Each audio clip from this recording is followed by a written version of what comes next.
श्री जी channel में आप सभी श्रोताओं और सखियों का हार्दिक अभिनंदन है। कल हमने जाना था कि माता पार्वती ब्याह होकर कैलाश पर आती हैं, सभी उनका अभिनंदन करते हैं और महादेव उनको अपने बाईं तरफ बैठाते हैं और फिर उन्हें अपने पिछले जन्म की कथा याद आती है और फिर वो भगवान भोलेनाथ से जिद करती हैं कि मुझे प्रभु श्री राम के चरित्र के बारे में और उनकी कथाओं के बारे में आगे बतलाइए। आगे चलते हैं। बहुरिकाऊ करुणायतन कीन जो अचरज राम प्रजा सहित रघुवंश मणि कीमि गौने निज धाम सियापति रामचंद्र की जय। पवन पुत्र हनुमान की जय। हे कृपाधाम, फिर वह अद्भुत चरित्र कहिए जो श्री रामचंद्र जी ने किया। वे रघुकुल शिरोमणि प्रजा सहित किस प्रकार अपने धाम को गए। हे प्रभु, फिर आप उस तत्व को समझाकर कहिए जिसकी अनुभूति में ज्ञानी मुनिगण सदा मग्न रहते हैं, और फिर भक्ति, ज्ञान, विज्ञान और वैराग्य का विभाग सहित वर्णन कीजिए। इसके सिवा श्री रामचंद्र जी के और भी जो अनेक रहस्य छिपे हुए भाव अथवा चरित्र है उनको कहिए। हे नाथ, आपका ज्ञान अत्यंत निर्मल है। ए प्रभु, जो बात मैंने न पूछी हो, हे दयालु, उसे भी आप छिपा नहीं रखिएगा। वेदों ने आपको तीनों लोकों का गुरु कहा है, दूसरे पामर जीव इस रहस्य को क्या जाने। पार्वती जी के सुंदर और छल रहित सरल प्रश्न सुनकर शिव जी के मन को बहुत अच्छे लगे। श्री महादेव जी के हृदय में सारे रामचरित्र आ गए। प्रेम के मारे उनका शरीर पुलकित हो गया और नेत्रों में जल भर आया। श्री रघुनाथ जी का रूप उनके हृदय में आ गया, जिससे स्वयं परमानंद स्वरूप शिव जी ने भी अपार सुख पाया। शिव जी 2 घड़ी तक ध्यान के रस आनंद में डूबे रहे। फिर उन्होंने मन को बाहर खींचा और तब वे प्रसन्न होकर श्री रघुनाथ जी का चरित्र वर्णन करने लगे, जिसके बिना जाने झूठ भी सत्य मालूम होता है। जैसे बिना पहचाने रस्सी में सांप का भ्रम हो जाता है और जिसके जान लेने पर जगत का उसी तरह लोप हो जाता है, जैसे जागने पर स्वप्न का भ्रम जाता रहता है। मैं उन्हीं श्री रामचंद्र जी के बाल रूप की वंदना करता हूँ, जिनका नाम जपने से सब सिद्धियाँ सहज ही प्राप्त हो जाती हैं। मंगल के धाम, अमंगल के हरने वाले और श्री दशरथ जी के आंगन में खेलने वाले ये बाल रूप श्री रामचंद्र जी मुझ पर कृपा करें। त्रिपुरासुर का वध करने वाले शिव जी श्री रामचंद्र जी को प्रणाम करके आनंद में भरकर अमृत के समान वाणी बोले, हे गिरिराज कुमारी पार्वती, तुम धन्य हो, धन्य हो। तुम्हारे समान कोई उपकारी नहीं है। जो तुमने श्री रघुनाथ जी की कथा का प्रसंग पूछा है, जो कथा समस्त लोगों के लिए जगत को पवित्र करने वाली गंगा जी के समान है, तुमने जगत के कल्याण के लिए ही प्रश्न पूछे हैं। तुम श्री रघुनाथ जी के चरणों में प्रेम रखने वाली हो। हे पार्वती, मेरे विचार में तो श्री राम जी की कृपा से तुम्हारे मन में स्वप्न में भी शोक, मोह, संदेश और भ्रम कुछ भी नहीं है। फिर भी तुमने इसीलिए वह पुरानी शंका है कि इस प्रसंग के कहने सुनने से सबका कल्याण होगा।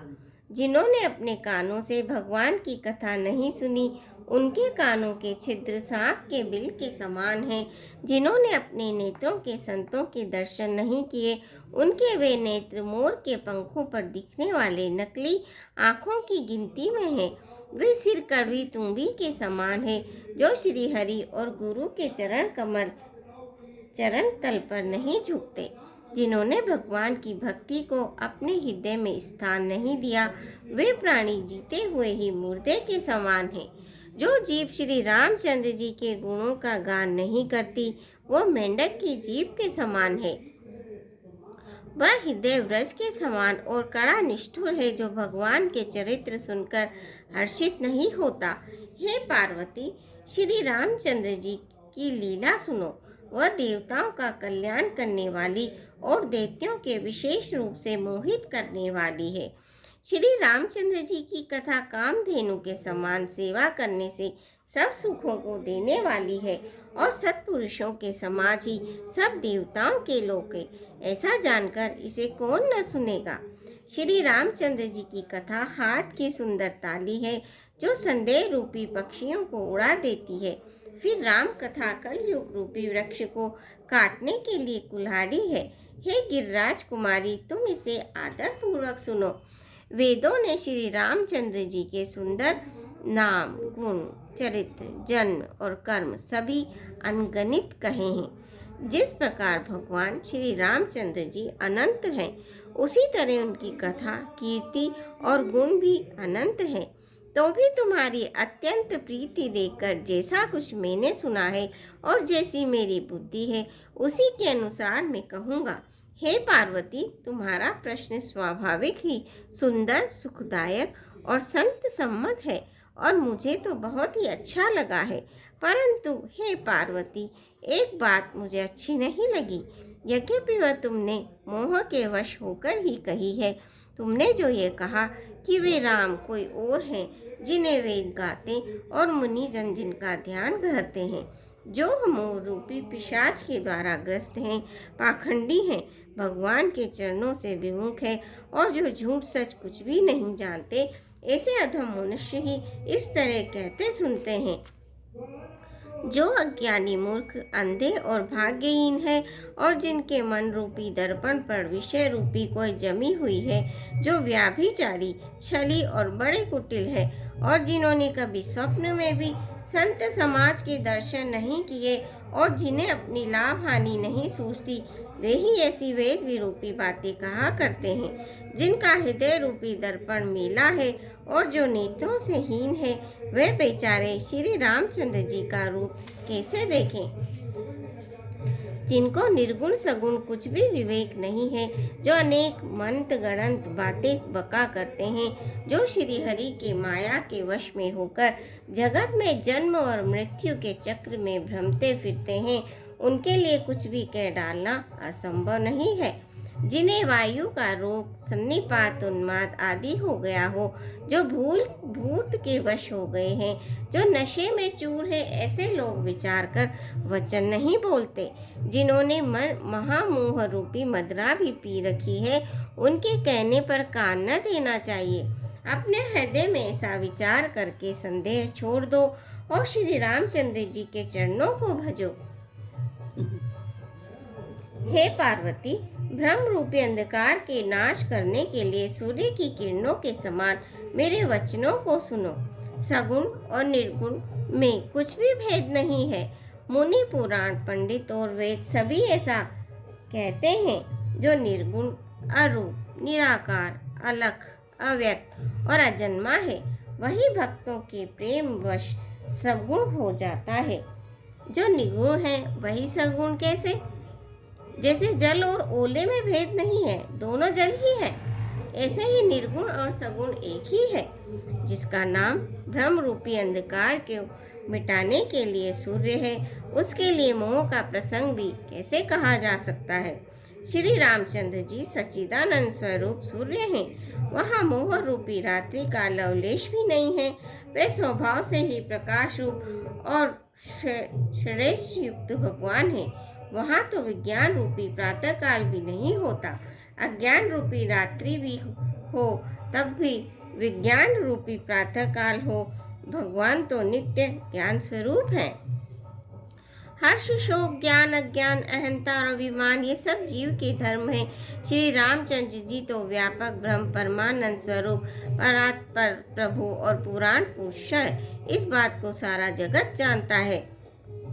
जो पुराण पुरुष प्रसिद्ध हैं, प्रकाश के भंडार हैं, सब रूपों में प्रकट है, जीव, माया और जगत सबके स्वामी हैं, वे ही रघुकुल मणि श्री रामचंद्र जी मेरे स्वामी हैं। ऐसा कहकर शिव जी ने उनको मस्तक नवाया। अज्ञानी मनुष्य अपने भ्रम को तो समझते नहीं और वे मूर्ख प्रभु श्री रामचंद्र जी पर उसका आरोप करते हैं। जैसे आकाश में बादलों का पर्दा देखकर कुविचारी ज्ञान लोग कहते हैं कि बादलों ने सूर्य को ढक लिया।